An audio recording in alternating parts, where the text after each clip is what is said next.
We own the Clippers again. Everything is right in the world. We're fresh off of a Nuggets home victory over the Clippers. We're going to be reacting to that, plus some bigger picture Nuggets stuff. And are the Broncos going to take care of business against the Colts team? Plus, I look to stay red hot despite that hating dwarf Dan at every turn, bullying me and saying mean things. Dan, do your goddamn job and play the music.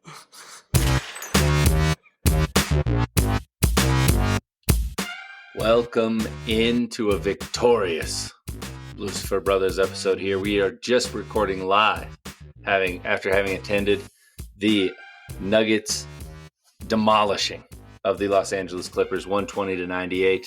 I am your host, Kyle Poland, joined as always by my brother Ryan Poland. Ryan, how are you feeling after watching the Nuggets do what they do best, beat the Clippers' ass? Yeah, I mean, I wish it was not the Clippers, right? Like it would feel a little bit better if it was a more competitive team. But at this point, if you're a Nuggets fan, a win's a win. So we're not going to get too nitpicky here. We're just going to accept good things.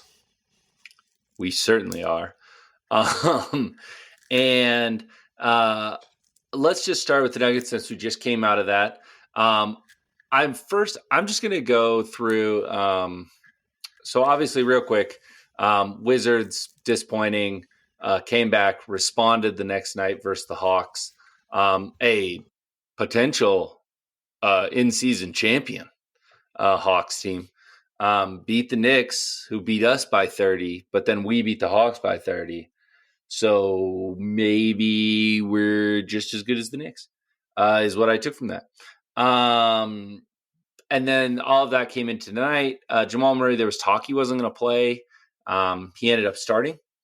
So that kind of sets the table there. Obviously, a lot of the talk coming into this game was just Jokic was losing his mind. He went the F off against the Wizards and then scored 48 against the Hawks in a blowout. So that's kind of where we stood. They had a week off. And so, Ryan, I thought since this is our first official one of the season, I think, where we're recording right after a game. For longtime listeners of the pod know that in the postseason, this is pretty common practice, but regular season wise, this is our first one. So I thought I'd try something out where I wrote down a lot of observations that I had during the game. And I'm just going to go through them and you stop me if there's one that you're like, hey, hold on, I want to discuss this further, or I have a different take on this as far as things go. Yeah, sounds great. All right. First things first, both of these teams somehow looked tired after having a week off. It was not a playoff-like intensity, I would not say, to this game. And I think that was interesting to note. The Nuggets, the first thing I wanted to say was offensively, first quarter, we got Murray going, got Gordon going, and then the bench gave back a little lead, but the starters really screwed the pooch here. They got in. It was a 6-point lead still. Tons of careless turnovers. And the thing I noticed in the first half, a lot of like being stuck in the air from Murray, just weird turnovers where like the strength of this Nuggets team was like they just always seem to know where to go with the ball and be under control. And there were a lot of like not just turnovers, but the killer turnovers where they're like live ball and they're, throwing it backwards or something where you're like handing it to the other team in transition almost. Yeah, you're giving up a fast break. So I didn't like that. And then during that second quarter, I think that was maybe the ugliest stretch of offense I've seen from the starting five. And obviously no KCP, but it's just weird offense, and I don't understand it. For some reason, we've just gone away because there's no KCP from like the most successful offense in the NBA the past 2 years. say what you will about last year, the offense was not the problem, What do right? you mean by that? Hold on. What do you I mean? mean, so there were stretches where Jokic just didn't touch the ball, and we just Yeah. played a lot of one-on-one. Or there was one time you could tell Jokic was trying to settle us down. They're coming down in transition. He throws it to Gordon on the wing, and he goes hard to the post. He like cuts across, going hard to the post, and Gordon just starts driving in, and it's just a weird vibe there, I guess. It's In sort terms of of it just feels like, hey, let's post up, let's get Jokic, let's play through him, and it feels like people aren't quite sure how to do that, and a lot of that started with Murray, who was great in the second half, but even though he had some points in the first half, he was rusty. To be kind, had some bad turnovers and just stuff where we're not getting into offense until which used to just be a hallmark of our team is we would get right into offense. There wasn't a lot of wasted time. And it just feels like there's stuff where guys aren't organized, guys aren't where they're supposed to be. And that's both a point guard and a coaching critique there that I had during I the first half. I agree with you, but I have somewhat of a different take, I guess. And this is really off the cuff because we literally just watched the game and this is coming off of what you just said. But I wonder if they sort of saw a matchup and liked what they could get with Gordon because it almost felt a little bit like one of those playoff games where they want to get Gordon going early. And so they just feed him in the post and they're almost ISOing him in the post, like a la Orlando Magic Aaron Gordon. And it wasn't working.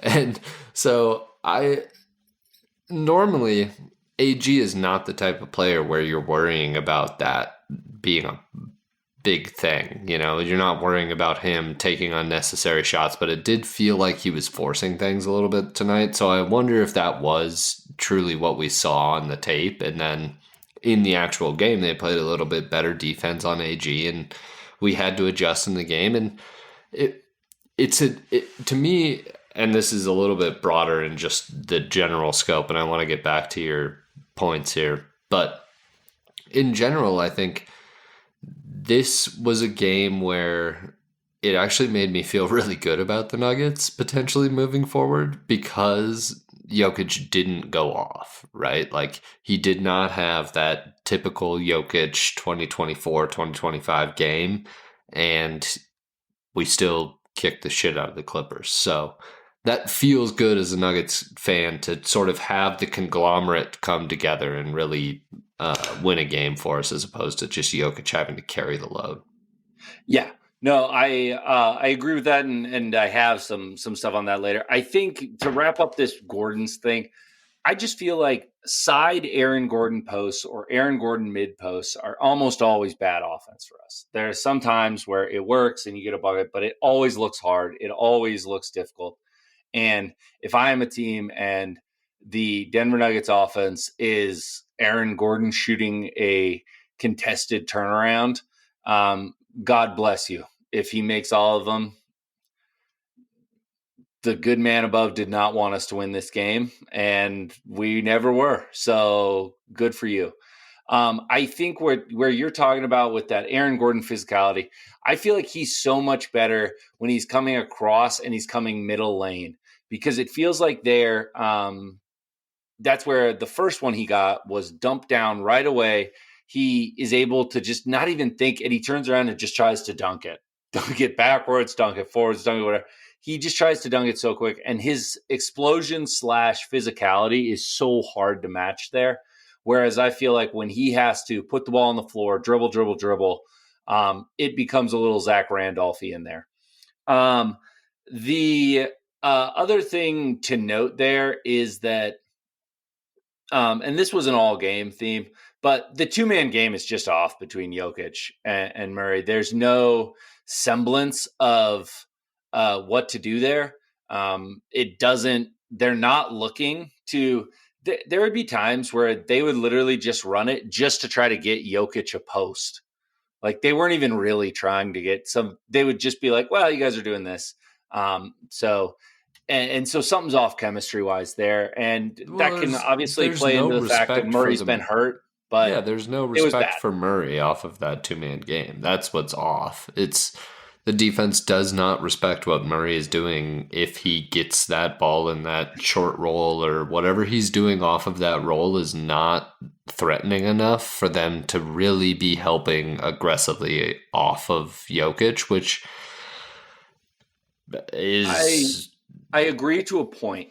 The only counterpoint I would have is we never saw Jokic get more easy shots than when Russell Westbrook was the point guard. And everyone in the NBA knows that Russell Westbrook cannot make a step back three, cannot make that. So some of it is like creating angles, creating things, which Murray just used to feel like he had such a good sense of. And I don't know if part of it, the other thing I thought about is Jokic has been popping a little more this year. And so there's a little bit more of a like the cat and mouse game of like, how much can I draw this big into this corner? And then kick it back out to Jokic there. So it's not the same kind of floater roll game that Jokic does a little bit more with Westbrook, but something to note there. A positive, I really like these. Jokic has noticed, or coaching staff, don't know who to give credit to, but they've noticed that these big dumb nerds are absolutely just out there and on these mid to high posts when they try to get touches. These guys are just out there trying their heart out to try to not let Jokic get the ball.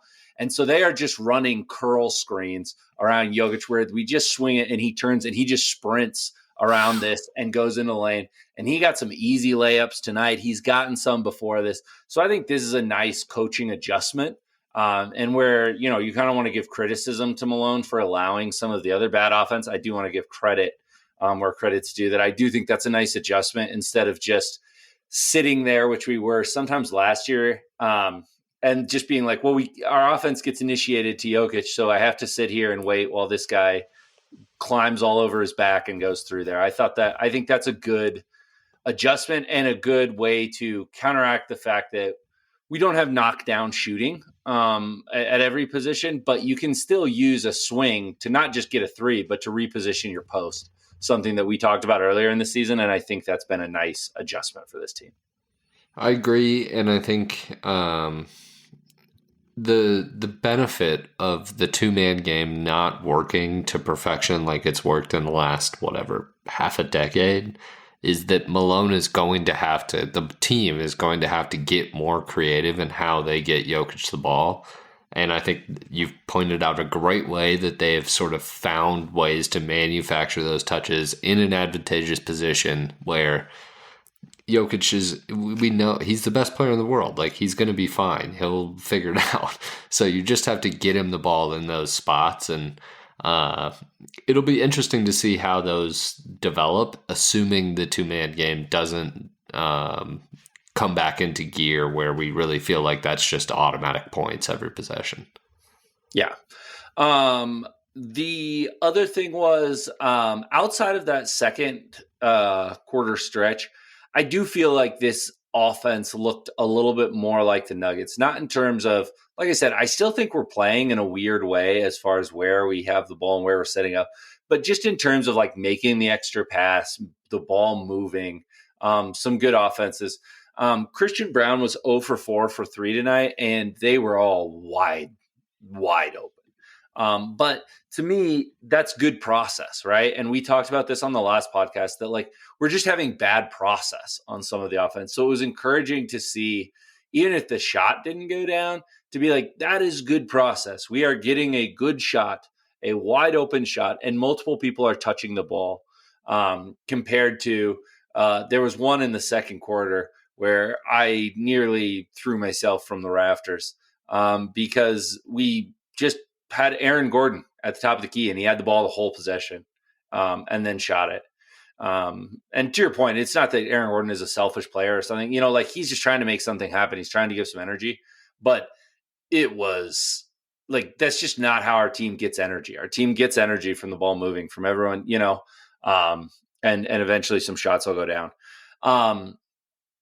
Getting into the second half, I thought they came out a little flat. Quick timeout from Malone was really helpful, was really smart.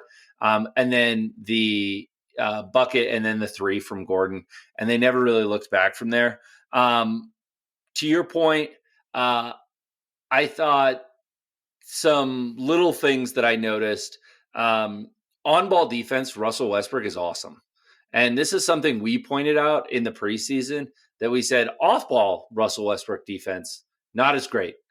On ball or guard the star, awesome.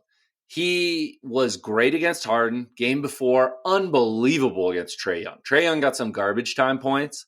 And then you saw what Trae Young did to the Knicks, who have Mikal Bridges, who have Josh Hart, who have like length, who have OG Anunoby. Like they have guys to throw who should be bothering Trae Young.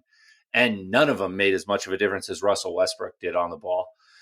So I thought that was good. Julian Strawther, it was nice to see the ball go in for him some. But the other thing that I really was impressed by is I don't know what Julian does in practice, but for someone who has had a rough shooting stretch, shall we say, and the floaters haven't gone, like he just hasn't made some of the stuff that he was knocking down in the preseason. He is still a big part of this offense. And you can tell that like Russ and Murray and those guys, they really try to get him the ball with that second unit.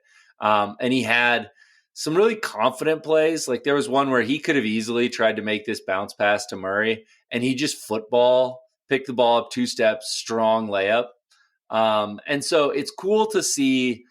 Like I think we've seen some young guys in the Malone system and under the pressure of the Nuggets and the bench and all that comes along with that start just playing a little scared and being like, all right, whatever. I'm just not going to be the one who shoots it and misses it. I'm going to just play, and Strawther is not that. And I think that is very cool to see. And then the other little thing that I liked and I noticed, 7:17 mark of the fourth quarter, the game is over. They're up 20. The Clippers are just coming out of a timeout.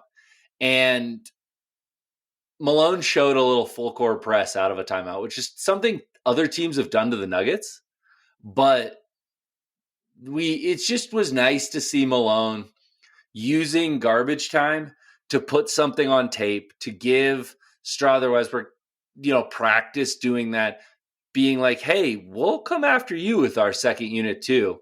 And we saw some forced turnovers from the Nuggets tonight. As much as we were turning the ball over, a lot of good steals, a lot of good stuff, especially in the fourth, that really blew this open with the bench. And we talked about that preseason. That's when the bench is going to be good, is when you get Peyton Watson out in the open. He had some great finishes tonight. You get Strawther out there. You get Russ going downhill. And I really thought that was a cool little wrinkle and a thing that just showed me like, okay, Malone's locked in right now. Like he's trying to get some things on tape, try to see how guys do with certain things. And you could see he was having to tell like, hey, everyone come up with this. We're not just token, pressuring it. But I think that's good. Like figure that out when you're up 20. Like use every minute in a positive way. So I thought that was cool. And then you kind of alluded to this, but there were some very bad stretches. And this is not a Nuggets team that just shot the absolute bejesus out of the three-pointer by any stretch of the imagination. They shot 34%, but some of that is garbage time threes. Like, we had a Hunter Tyson 3. We had a Jalen Pickett 3 with no defense. 0 for 4 from Ron, 2 for 7 from MPJ. They still scored 120. And Ty Lue was absolutely trying to cook up some things to bother Jokic, to bother Murray. And he's still a good coach. And that's a team that has a lot of wings, a lot of depth, a lot of length. And I think that's, to my point, and you kind of already highlighted this a little bit, but to me, that was the most encouraging thing, is there was a lot of meat left on that bone, and this team scored 120 pretty effortlessly. Jokic, to your point, he never had to be, but like it looked like, I joked with you guys, it looked like old Jokic, where there were some games where he was just like, I don't need to shoot tonight. It's clear we're going to win. It's fine. I'm not shooting. It's his favorite type of game. Yeah. Yeah, where he can just take a back seat and not really worry about it. And I think it's very encouraging. I don't really know what to take from it. Like, I don't think that there's a lot of positive tape moving forward from this, but I don't think it really means anything, I guess, if that makes sense. Where you saw everything you want to see, but I think I want to see it consistently, and then we can start getting excited.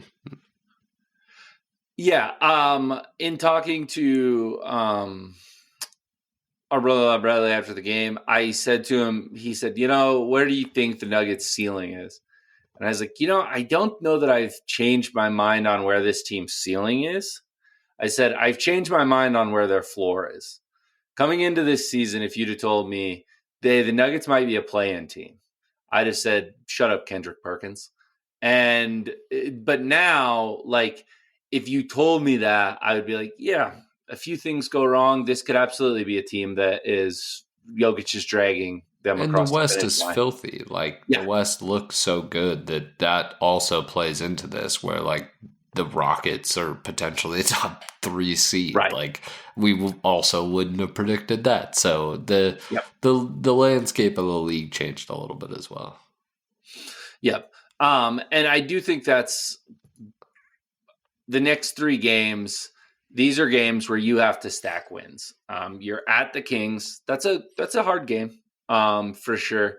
But then you are at Portland.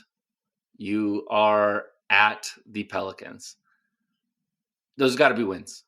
And you got to go at least 2-1 in that stretch. 3-0 would be great. And then you come home for Phoenix, and I think that's a very interesting game. No, that's away, isn't it? Because that's Christmas Day. Phoenix, we play them back to back. We are at Phoenix on Christmas, but we play them at home December 23rd. So what a time, NBA. I guess that's one way to maybe get some bad blood between teams, just have them play back to back. But yeah, I think that's an interesting barometer game for this Nuggets team, because if you make some of the silly defensive mistakes we've made against 3-point shooters, you can give up a lot of points to this Phoenix team. But the Phoenix team is also, like, they're not a perfect team by any stretch of the imagination. And you can absolutely exploit some things versus them as well. So that's kind of the Nuggets, the upcoming stuff. I think early in the week there was some trade stuff. I want to see some more concrete stuff. I don't think there's any way that the Nuggets can get Jimmy Butler in a way that makes sense for the Nuggets, if that makes sense. As much as you have problems with concerns about a Murray health or a Porter health, Jimmy Butler is so much older than both of those guys and has a lot of miles on him and does nothing to help with the Jokic, taking the load off Jokic, because he just won't play in the regular season. In the playoffs, it would be awesome, but regular season wise, it might not be as good. So I think, to go back to sort of my point about, I think it was last podcast that I made this argument, but Jokic is so good, he doesn't need Jimmy Butler. Like, we don't need a star. We need somebody sort of good. We need Bruce Brown. Like, we don't need somebody. We need a couple of Bruce decent Brown players. is better than one Jimmy 100%. Yeah, we don't need a superstar. Russell Westbrook looks like he's going to have 8 more years in the league with Jokic. Like, that's not because Russell Westbrook is a great player. That's because Nikola Jokic is insane. So I just think everybody needs to reposition themselves around Jokic, including the fans who are, I understand everybody wants a big name. Like, it's all exciting, whatever, but, like, we don't need that.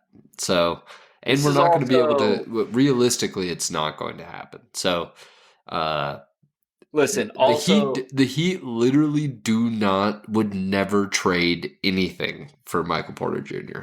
It's not going to happen. So, yeah. no, but I'm just not sure you win that trade.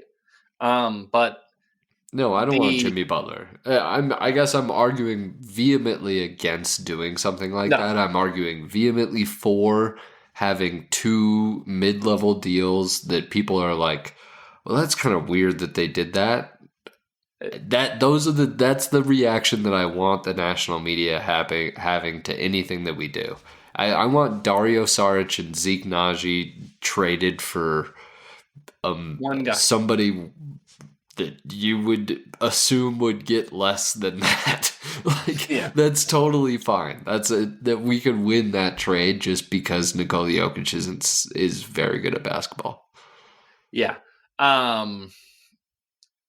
I 100% agree, and I think that um, people need to remember that small market teams just don't have the same luxuries. And this is where the Bucks screwed themselves. Is they were like, "Fuck, Giannis is gonna leave."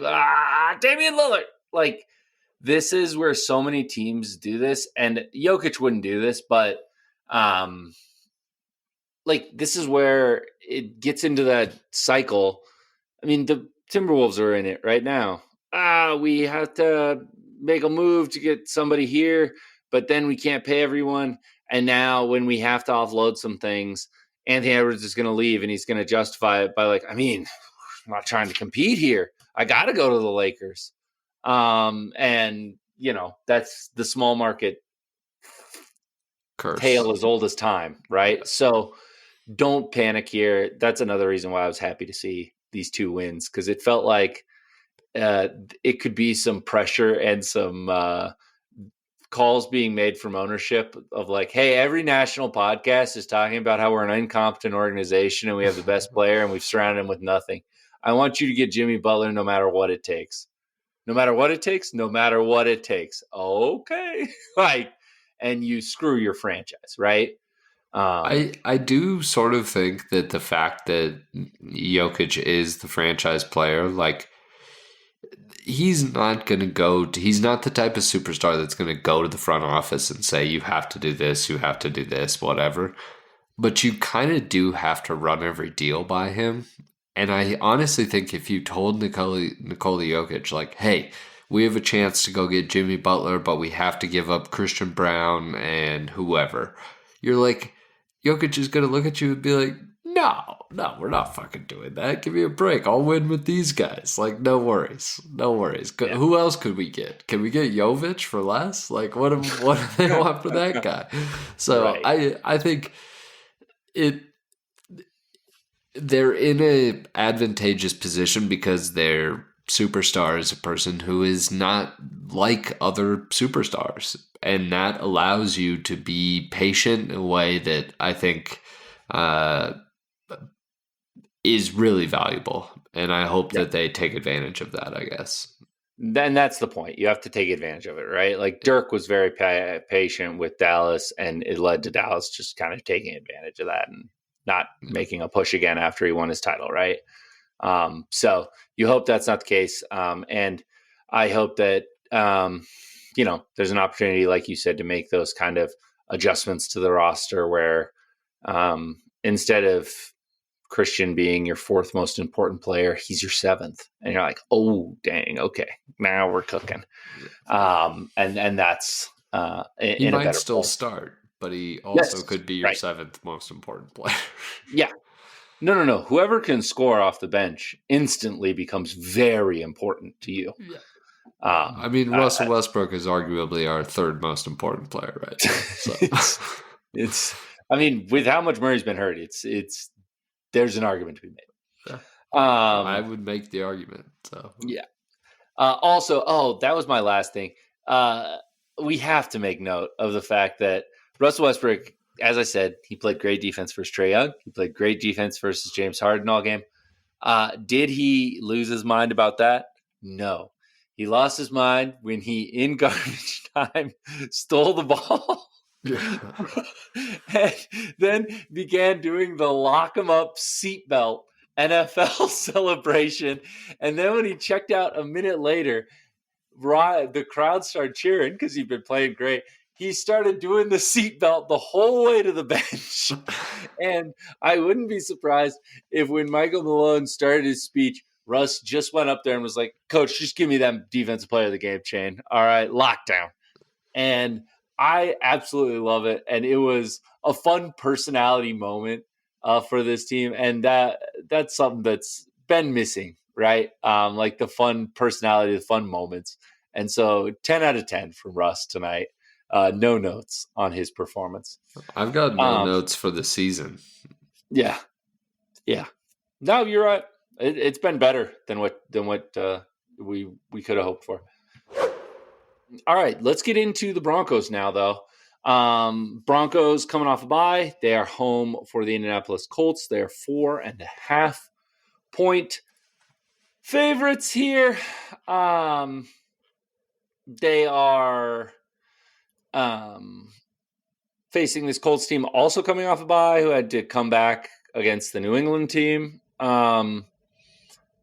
Anthony Richardson at quarterback, a mobile quarterback here.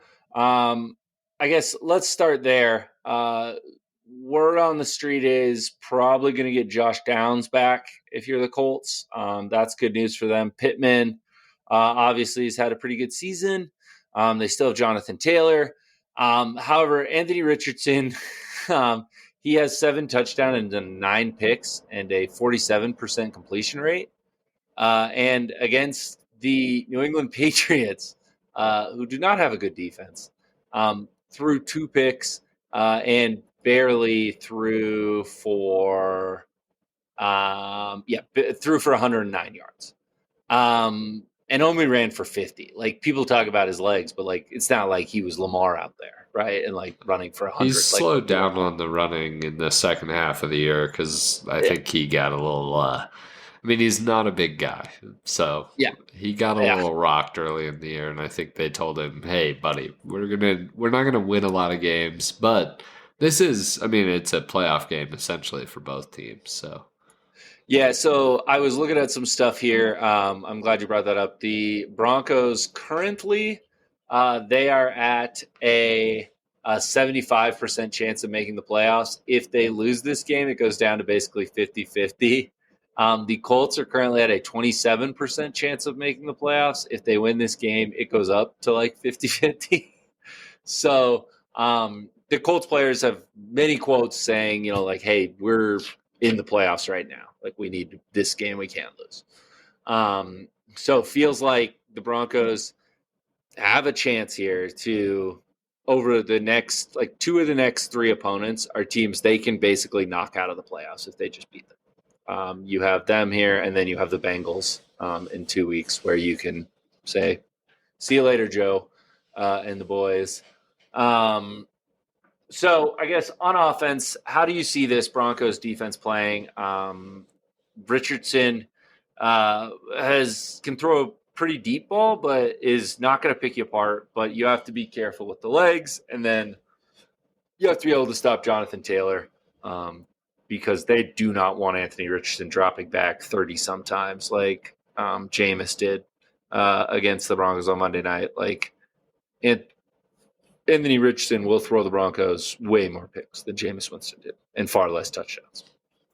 Yeah, I would feel a lot better if we had Riley Moss. It's one of those games where, I mean, it's the luxury of having Surtain, right? Where one half of the field is essentially locked down, which with a rookie quarterback means that he may make a mistake and throw Pat a ball that he shouldn't throw him. Like, I think that is very much in play, and the odds are reflective of that. I was looking at the Richardson interception props, and he's minus 135 to throw a pick, which feels like free money. You're obviously paying the juice for a reason there. And so I think that the the secondary I feel okay about because I'm not sure that they have the weapons to really be able to exploit the weaknesses there. It's more how does the run game lead to the pass game? Because I think that's the only way that we sort of get into a rough place is if they're getting 4 yards a carry and Richardson's throwing deep and they are able to run some play action and get us into bad spots where we're bringing extra guys into the box to stop the run. Like, because Richardson can burn you deep, and I think that's the only way that this gets crooked on us is if that happens. Which I this smells like a rat line to me. Like 4.5 seems very high for this game. I don't know that the Broncos deserve a 4.5 point line, and it feels a little bit like they're begging you to take the Colts, which is always it's a weird place to be in, and it doesn't feel good as the team who needs to win the game when your line is the rat line. Would you feel better if I told you that I misspoke and we're only favored by 3.5? It's still over field goal. I saw 4.5 on DraftKings, so it is juiced minus 122 on 4.5 on DraftKings. It's minus 108. So doggy. Okay, I thought maybe you were just going off of what I said, and I was like, I'm pretty sure I misspoke. But yeah, no, I agree with you there. There doesn't like when you just break this game down, you go, okay, Bo Nix never turns the ball over. This Colts team can't get pressure for anything. They have one of the lowest blitz rates in the league. Their defense is not good.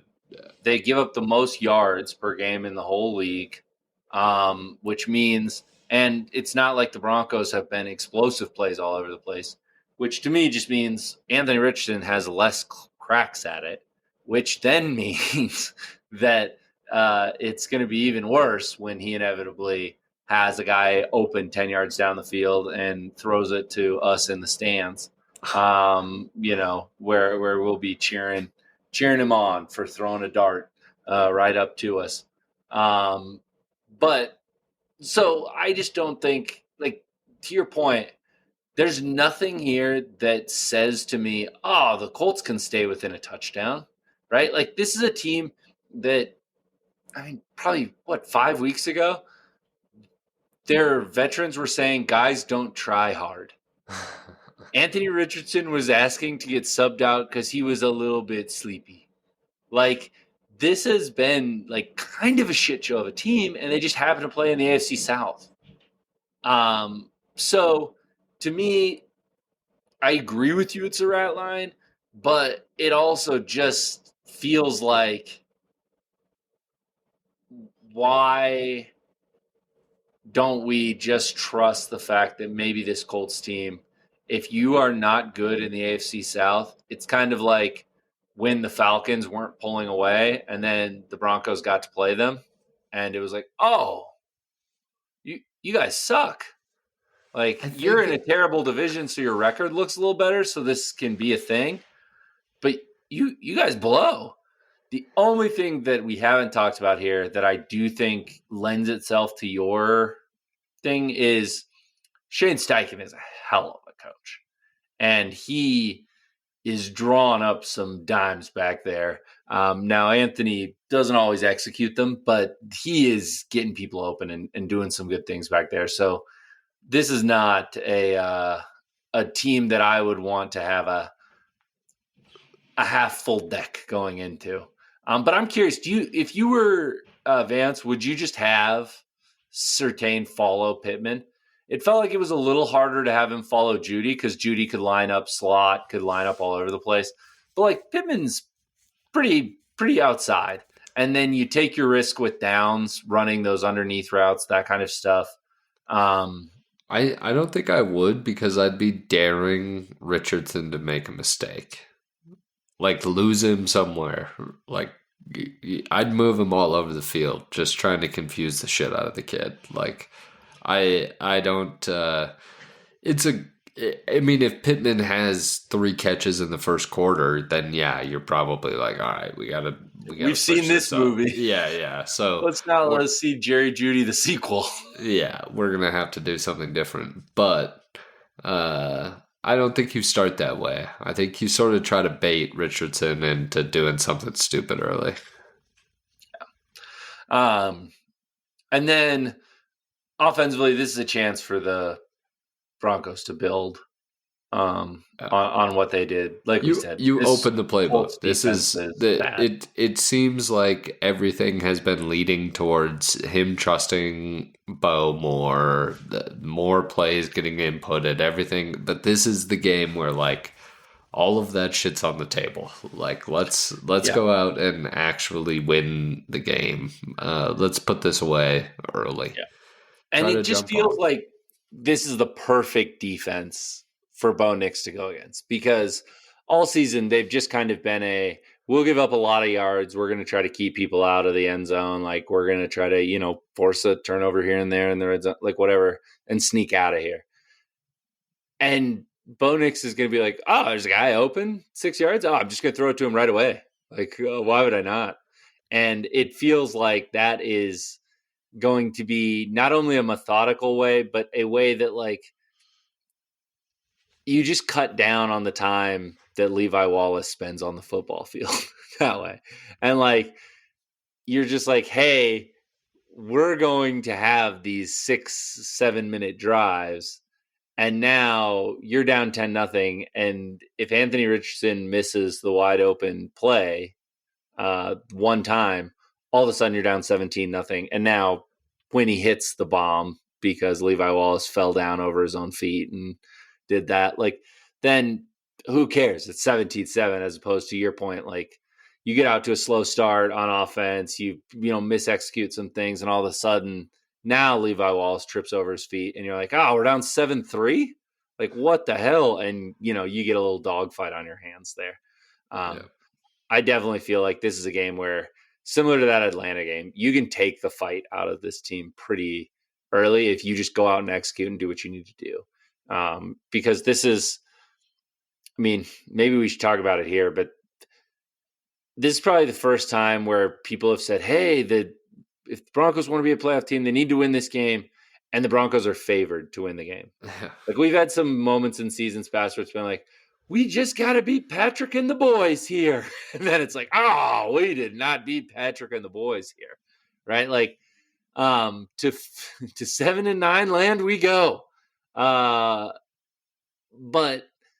I think this is a game where it's like, hey, we need this game, but also we should win this game and we should approach it that way of like, hey, we're not the like, oh, we're trying to hang around and see if we can steal another one. It's like, no. We're going to try to come out and beat your ass in the first quarter and never look back. So final prediction score here wise, or anything else you wanted to touch on, I guess. No. In my typical fashion, all 3 of my best bets are going to come from this game. So, I can't wait to be rooting for him. Unless you're picking the Colts money line, then I won't be rooting for him. But I'm not anything doing short that. of that, I'm open to cheering for any props. I wouldn't do that to our cheering I on didn't think you Sunday. would, but No, I want to be cheering my entire heart out for the Broncos. Yeah. I think that this is a Broncos 24-17 win. Yeah, I'm going to give it to the Broncos 28-10. I think that this is a like Richardson can't sustain stuff. And I just don't trust him. I think it makes me a little nervous with his feet, but good weather. It feels like it's been emphasized, and it feels like the Broncos have had enough time to game plan and see where mobile quarterbacks kicked our ass with like Lamar, Herbert had some big runs, like that kind of stuff that we can make some adjustments there. Broncos minus 13.5 is plus 272 if I can tempt you. Yeah, you could not tempt me as we now transition into the picks part. And in typical fashion, that little snake in the weeds, Dan, out there just posting, except about my 3-0 week. Oh, strangely silent from the bearded one. Had to post. Oh, at the Avs game. Well, who was there? Not me. I'll tell you that. And did you see a single thing mentioning my 3-0 week? No, of course not. That man is a menace to society and it just refuses to give me any credit. It's an outrage of the highest order, Ryan. But you know what? I You don't do don't it just for Dan. deserve. I do it for the people of Colorado, and that's what's lucky. That's why I'm just sad Dan's not highlighting it, so that more people could jump it. Tailed Kyle again. Thank you for my new home. Those kind of things, right? Wow, this 6-week run has truly been something to behold. Finally, my kid can go to college. His dream of being a doctor can come true thanks to you, Kyle. But no, Dan's over here just terrible work from Dan. Terrible. But anyway, Ryan, who do you want to go first in the picks? Well, I think the tee box is yours after that. All right. Let me get right out the gates. I'm taking the Broncos minus 3.5 on the FanDuel line. Actually, hold on. Did you say 4.5 is on? What did you say that was? Minus 108. Yeah, minus 108 on draft. Yeah, I'll take the minus 4.5. 108. I just think this is a really, really bad matchup for the Colts. Why not take the 13.5? Well, because I care about the kids, Ryan, and there are so many people, as I mentioned, relying on the college tuition. 6.5 is plus 116. That's more tempting to me, but I'm just gonna keep it right there, 4.5. That's how we've gotten back in this thing. Is we've just been doubles and singles every time up to the plate. We're on base. We're on base out here. I know you'd mentioned a little bit of a rat line. I think you had this over 4.5 in your final prediction. Yeah. 24-17. It's just a scary line. It's just a scary line. Yeah. I agree. I don't disagree with how you're handicapping it. Yeah. It's just why is Vegas keeping this here? Yeah. All right. What's your first one there, buddy? What to start with here? I'm going to start with one of my favorite Broncos from this year. Devon Vele over 40 receiving yards. This is plus 110. I love Vele. And really, this is 2 catches for him. He's got big play potential. He could do this in 1 catch. He's always catching that 8-yard third down ball. So I feel like they've got a little connection going, and so I'm going to ride that. This one makes me a little bit nervous. It just feels like Sutton is the established number one, and then Vele, to your point, he can have 3 or 4 straight catches, and then he just doesn't get a ball the rest of the game. And you're like, hey, man, that guy was open the whole first half. Why wouldn't we throw it to him again? We need to throw another bubble screen to Troy Franklin? Okay, that's good too. I just don't want to be sad with you about that. But I agree with you. Vele has been awesome and has been he's so huge. Reliable. And he's huge and has great hands. I don't understand. I'm just going to go again because you mentioned I also believe in Cortland Sutton. Over Cortland Sutton longest reception. It's 23.5 yards. Sutton is having a catch over 23.5 yards. That's minus 115. You're paying for it a little bit. It's well worth the juice. This is a crazy line.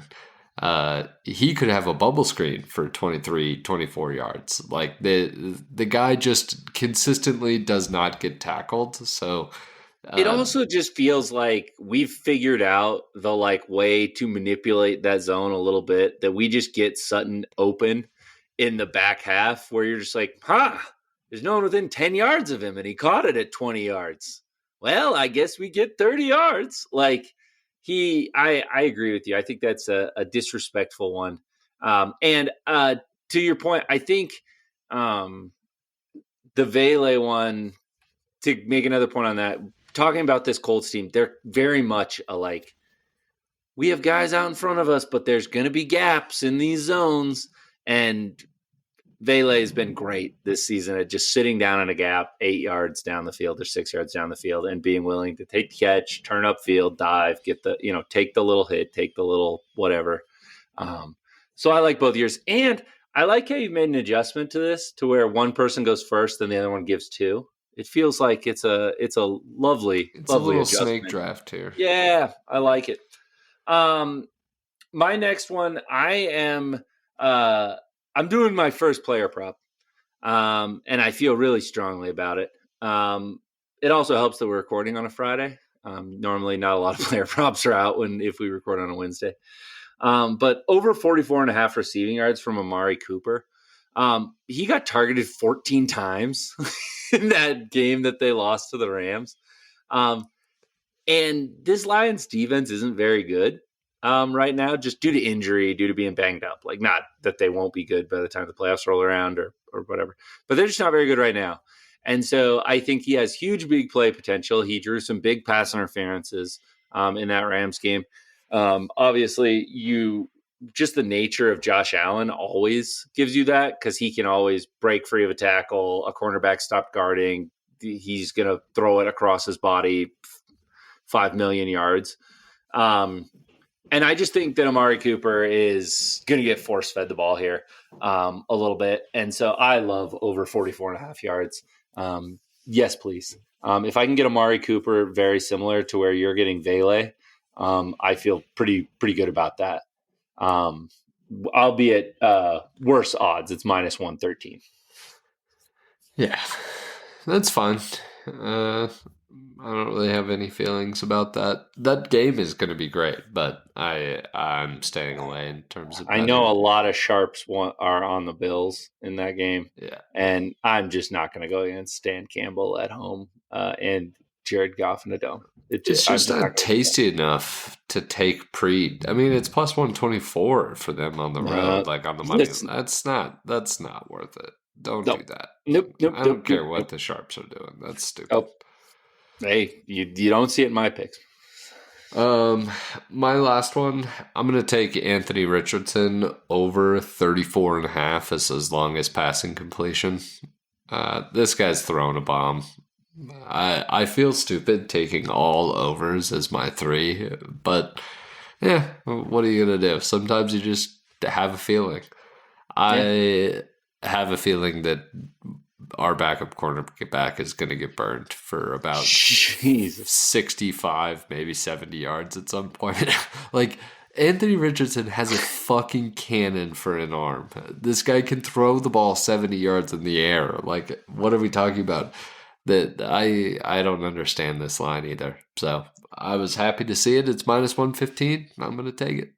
Yeah, no, I think this is great. As I mentioned, I wish I could adjust this line. Like, if I could adjust it to 45.5, 55.5, and have it be plus 180, plus 190, I'd love to do that. Yeah. But I just agree with you here. I think, obviously, Travis Hunter, favorite to win the Heisman. I think Riley Moss wrapped up MVP after watching what our backup corners do with him out. Good Lord. Were they brutal versus the Browns? So I 100% agree that. And I think Downs being back is also big for this, because he's been a big guy where, like, he'll just do the shallow cross and then you lose him and he's fast and he takes off for 35. So I feel good about you here. My last one, this line doesn't make any sense to me, Ryan. And so I may need you to walk me off this ledge, but can you tell me why the Texans are only 2.5-point favorites versus the Dolphins?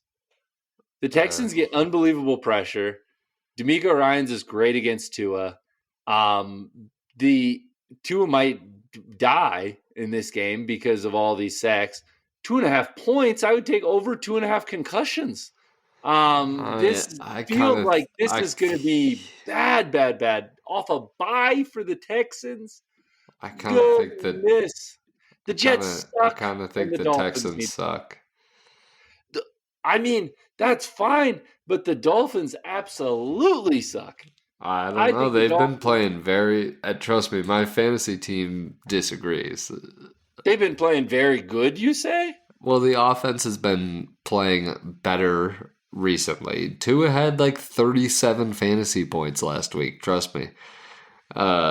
I think it's... Well, as someone who had Jalen Hurts, I can tell you don't have to be actually playing well to score a lot of fantasy points. No, I think that this line is that way for a reason. I'm looking at 3 on DraftKings, by the way. So you should be shopping What do I get? This. 3 is minus 108. Yeah, I'll take that minus 108. Give me 3 minus 108. I just think the Texans are going to... I think they're getting healthy again. I think their defense looks good. I think they are going to dog walk this Dolphins team. I think the Dolphins are a poor man's version of the Broncos. And you don't have to necessarily – you have to be a good team to beat the Broncos. You can be a mediocre team and beat the Dolphins, I think. So I like this a lot. All right, so in a hypothetical situation, where you have... I already know what you're trying to do. Where you have Josh Jacobs, Derrick Henry. This is your fantasy lineup. You have Josh Jacobs, Derrick Henry, Isaiah Pacheco, and Devon Achane. You have to not start one of them. You're not starting Achane, I'm assuming. Yeah, I'm not starting Achane. Well, I might not start Pacheco just because of the way the Chiefs have been scoring. That's how I go back and forth. The Chiefs are at the Browns, so I kind of think they might try to run the ball. I think I'd not start Pacheco because I think Achane has value even if you're not going to just with the pass. He's going to catch some screens. He's going to catch some Would passes. You start Russell Wilson or Tua? Oh. Russell plays Philly, so it's kind of... Yeah, I know. Oh, I know. And no Pickens. Probably Tua. Yeah. But yeah, that's my 3 picks. Another 3-0. Can't wait to see silence from Dan on Sunday. Well, at least you can bully him in person. Oh my God, bully him! I get bullied. I just said I texted him, right? I'll read it to you. Look at this. I said, Dan, just a heads up. I went 3-0 this week. Maybe something good for the socials. Dan responded. By the way, a minute later, Ryan, he saw it right away. Yeah. He said, I didn't say you could talk to me, fuckboy. Please lose my number. Wow. Yeah, I mean, it seems like you guys have a lot to go on. A lot to talk about on Sunday. A lot to work through. Well, this is what I deal with, Ryan. A therapy session is going to be necessary, I think. Might be. But that's it for this episode. Thank you for listening. We will be at the game. So we'll be tailgating. So if you see us, make sure to come say hi.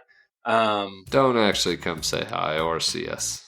No, we want you to come say hi. Get especially lost. to Ryan. Ryan loves a hi and a hug. He's a big hugger. No, don't even ask. Just this is your consent. Right now, if you see Ryan, silence just is wrap not him up. consent, and I love pressing charges. But go Broncos! Glad to see the Nuggets back on top, and hopefully, congratulations to Travis Hunter. We will talk to you next week, and thank you for listening. Like and subscribe. Hasta luego. Lucifer Brothers is a Crab Shell Media podcast.